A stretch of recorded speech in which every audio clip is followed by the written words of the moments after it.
Hello and welcome to 4-Speed DIECAST, the dumbest damn DIECAST channel in all of YouTube.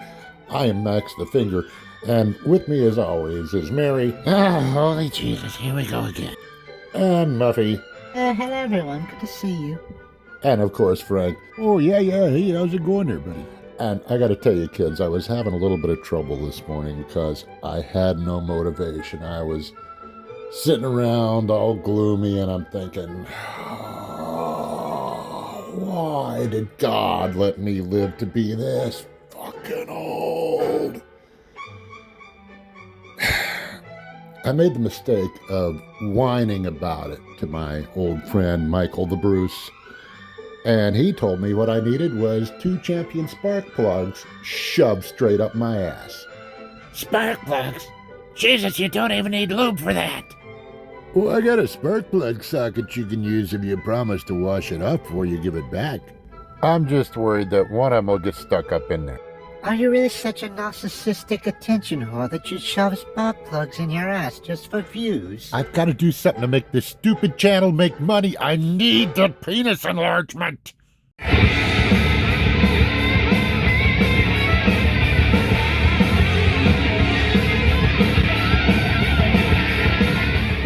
So, if you don't know, this was almost the last Ford Mustang.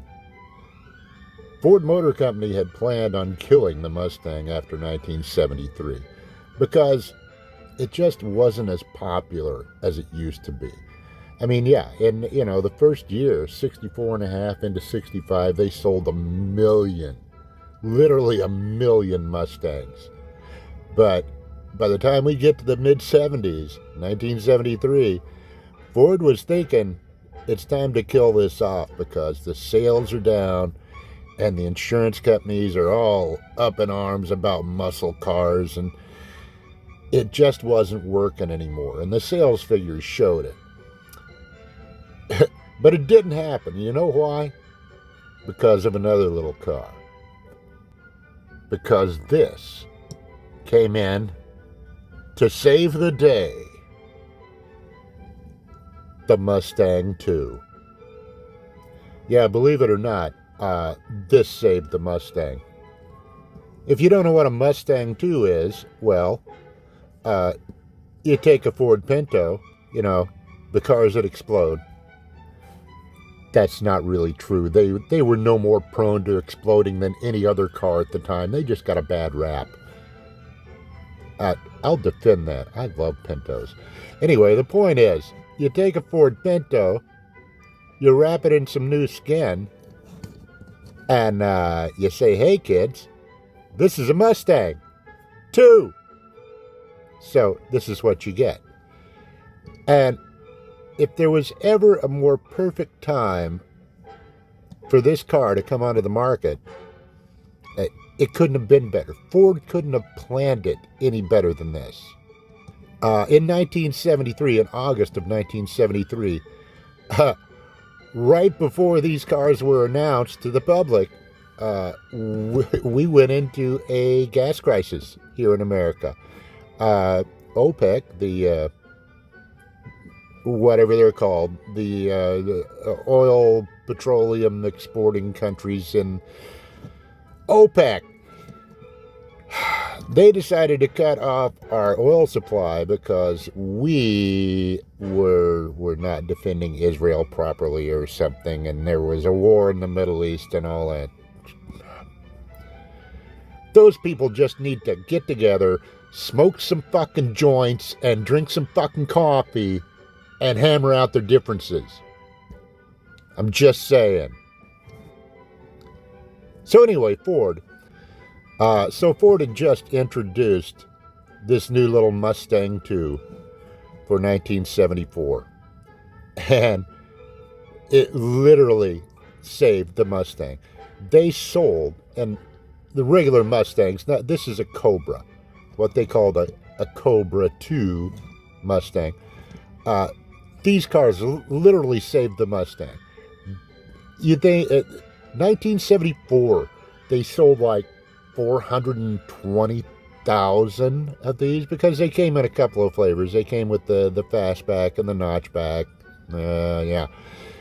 And they were everywhere. And the thing was, in 74, you couldn't get a V8 engine in one of these cars because they were basically using the same firewall that the Pinto used, and that wasn't made for a V8 engine. This one, does it have the 302? Let's see. Hang on. Let's switch hands.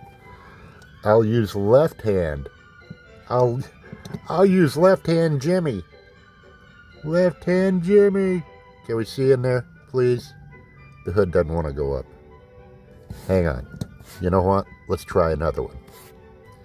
Because I got another one. So let's see if he'll open up any better or any wider. Come on. Oh, I don't think he wants to open at all. Well, shit. Oh, there we go. Can we see? Let's just leave it there and we'll zoom in. Here we go. Hold on. Ooh. And these are V8 cars. These little Johnny models. These are Johnny Lightning, of course. And they run the V8. They got the 302 in there, So the thing was, here in the States, you couldn't get a V8 in a Mustang II in 1974. And even though it sold a shitload of cars, people were complaining. They're like, it's a Mustang. Where's the V8?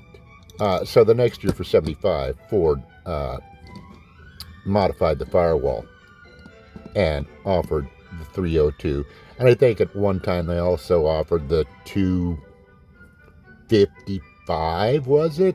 Old Ford guys tell me.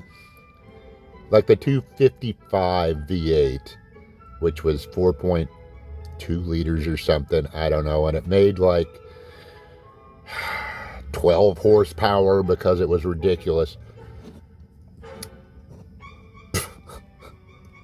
But anyway, the point is, my buddy Steve had one of these cars. He had one just like this. It was a 77, I think, Cobra 2. Johnny, thank you. These cars are a bit out of scale, all right? I usually complain because Johnny is too small, but in this case, Johnny was too large. Yeah, Johnny said you were too small. Shut up, Mary. I heard you. Well, Johnny was too large. But anyway, that's a story from back when I was 15 and got drunk for the first time. So anyway, Uncle Johnny. So anyway, you could get a bunch of engines in these, because initially it was just the 4-cylinder, the little, I think at that point it was just the 2.3 liter Lima engine, the overhead cam engine, the overhead cam 4-cylinder Ford engine that the rocker shafts used to fall the fuck off of. Ask me how I know. How do I know? My wife can tell you how I know. I know. Fuck those engines.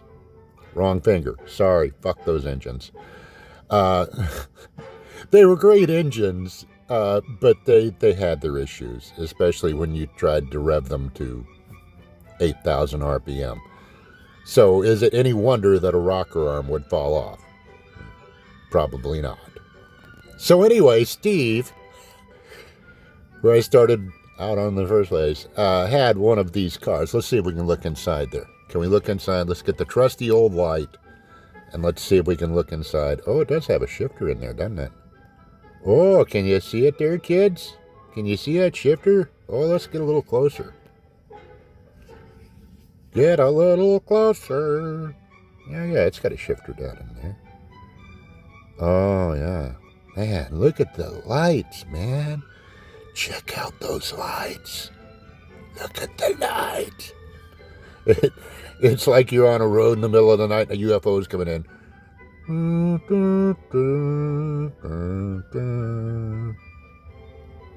Wow, that's really dumb. Okay, so there's a shifter. Am I going to cut that out? I don't know. Will I? Maybe. That was pretty fucking dumb, wasn't it? So anyway, Steve had one. Steve had one. And at the time that Steve had his little 76 Cobra 2. He had the 2.8 liter V6 with 4-speed. You could also get the, like I say, the 2.3 liter 4. You could get the little V6 2.8 liter, or 76. You could get a 302. I think these were 302s. I think it was 78 or 79 where they were using that 255. But anyway, his was a V6. And at the time, I had a 65 Mercury Comet Caliente with a 289 two-barrel and an automatic. And they were about the same as far as performance, you know. They were about the same because I couldn't pull away from his little Mustang, and his little Mustang couldn't pull away from my Mercury. They're like cars, you know. Even with the 302 that was down to like 100 and, oh God, what were these things? 120 horsepower in the Mustang. Not much power, but it was a light little car. The thing's only weighed like 2,600 pounds, and it's like they kind of worked. Back when I was a kid, you know, they had this TV show on TV, where TV shows are, called Charlie's Angels. And one of the angels, Farrah Fawcett, I don't remember what her character name was on Charlie's Angels, but she drove this. She drove a little Cobra too, a little white one with the blue stripes. Is there a picture of her? There better be. Okay. Not that I ever had that poster on a wall or something, and I was young. Masturbation happens. The thing was, though, no matter how you cut it, these were not muscle cars. Yes, they were pony cars, I guess you could say, but they weren't muscle cars. So anyway, I like the classic look of just the stereo stripes, you know, in the blue and white, or in the white and blue. But you know, it was the 70s, and you could get some pretty gnarly stripe packages. This would be a 77, I think, or 78. I don't know. Can we read that? A pretty nicely detailed chassis, all in all. The exhaust system on this car, I don't know if that's exactly right. Maybe it is. The twin mufflers, and then the cross pipe that goes into the back muffler and all that. I think they had catalytic converters on. I know they had cats on them. That's the age of catalytic converters. But anyway, this one, I noticed, Johnny, just from a quality standpoint, the hood fits a lot better than it does on these two for some reason. I guess that's just whatever day, you know, it was built in the factory in China by some 4-year-old child that's there 17 hours a day building Johnny Lightning cars just for our amusement. Yeah. Let's see if we can go in a little bit and see some Cobras. Let's see if we. Whoa! Stay with me, baby. We can't see that Cobra very well. I don't think that's a very good Cobra. Up there in the corner, he just looks like a splotch of paint. He looks like the paint tampo mist. And I think that right there, I don't think that's a scratch. I think it might be paint from the from where they tried to do the Cobra. Well, let's look at these Cobras up here. That's just Cobra across the door, of course. Cobra 2. Yeah, they wanted you to know this was a Cobra 2. Got the reverse hood scoop that didn't do anything. These were not muscle cars, folks. You could make these cars run. I mean, you could. The 302 that came in these cars, and the 255, I didn't look it up, so I don't know if I'm talking about the right engine, but it was a smaller V8. They were all two-barrel cars. They didn't make a factory Ford barrel 302 for these cars. But still, you can make them run, but out of the box, no. I mean, we're talking, quarter mile times 16-ish seconds, maybe the high 15s out of the box with the 302 2-barrel. It just wasn't good. You might get 15-second quarter miles. I mean, they handled okay. The limiting factor was it was a Ford Pinto chassis, and the Pinto was not really made to be a sporty car, Even though it had good stuff, it had rack and pinion steering, and they weren't bad. My wife will back me up on this. I killed several Ford Pintos, and I can tell you they handled pretty well. You killed them. I like this one. White interior in this little guy. Let's go in and see if we can see him. We're gonna look at one more after this, and then we're gonna hang it up. Yeah, same interior, blah blah blah. I do like the white seats with the black carpet. That's very nice. I do like that a lot. And of course, the ultimate in Mustang 2, the ultimate Mustang 2 was the King Cobra. This is a 78, I believe, the 78 version. I don't know. Am I going to take the time to zoom in? No, I don't care. Same chassis. And of course, this is a T-top version as well. You got the T-tops there. Yeah, because it's the 70s, and you couldn't have a convertible anymore because they thought convertibles were going to get outlawed. So we had T-tops, which are cool. I like T-tops. I'm not bashing the T-tops. They were great. Especially if you wanted to hang out the roof and vomit because you were really drunk.